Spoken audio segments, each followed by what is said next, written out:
Well, it's time now for a look at what the papers are saying this Monday morning with Elena Casas, our press reviewer. Hello, Elena. Hello. Right, so we have already talked about the Tunisian elections, of course, but what are the press in Tunisia itself making of what happened?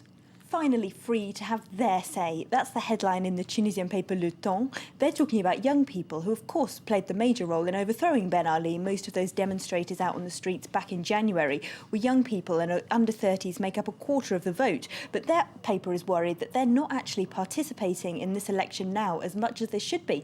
Only 5% of those 11,000 candidates standing yesterday are actually under 30, whereas, as I said, a quarter of the electorate are. So they say we should be worried, actually, or Tunisians at least should be, that all those young people who took to the streets to get rid of Ben Ali don't see themselves represented in the choice of political parties that they were given yesterday, and as a result might not have come out to vote quite as much as older generations. But nonetheless, a lot of the foreign press, rather than the press in Tunisia itself, they are celebrating the vote, aren't they?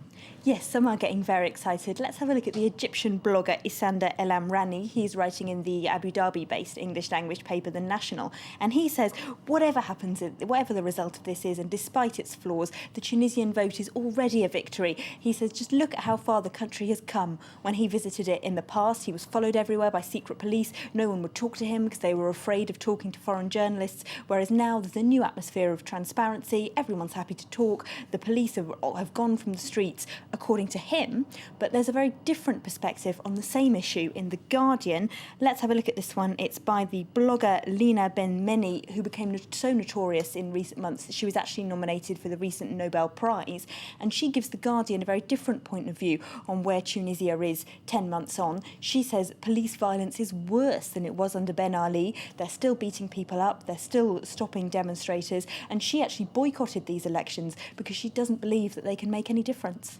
Wow, so two very opposing views there of what nonetheless was a very historic vote, whichever way you look at it. But let's move on now to the other big story. Certainly it was dominating the French papers, perhaps also elsewhere, the euro crisis.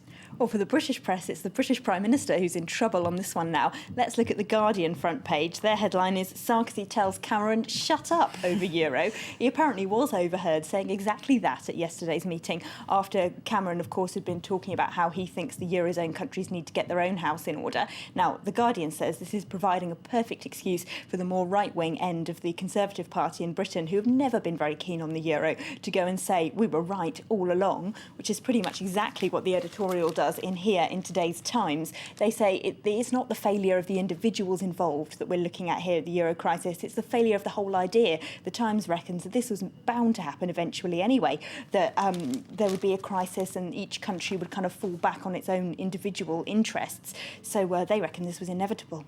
And pretty interesting timing, of course, because Mr Cameron faces something of a problem vote today back at home in the UK. Yes, Europe is causing him problems in Parliament. He faces probably a quite significant rebellion from his own MPs today in a vote.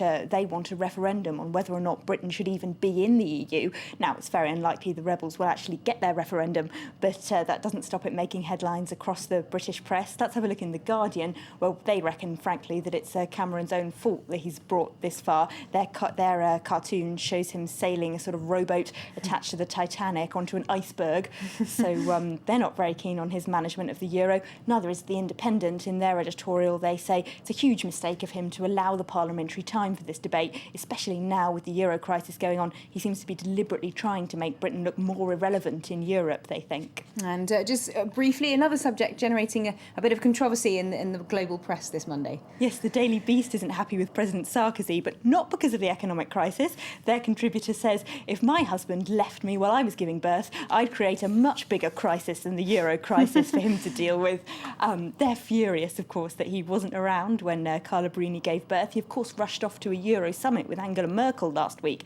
The Daily Beast quotes lots of women saying, I would kill my husband if I did that. But there is another woman at the end who does also point out that if the euro collapsed because Sarkozy was distracted at his wife's bedside, she wouldn't be very happy about that either. Okay, dear. So perhaps 2 points of view there, although I can see the argument that he perhaps should have been at her side. So can I, Lorna.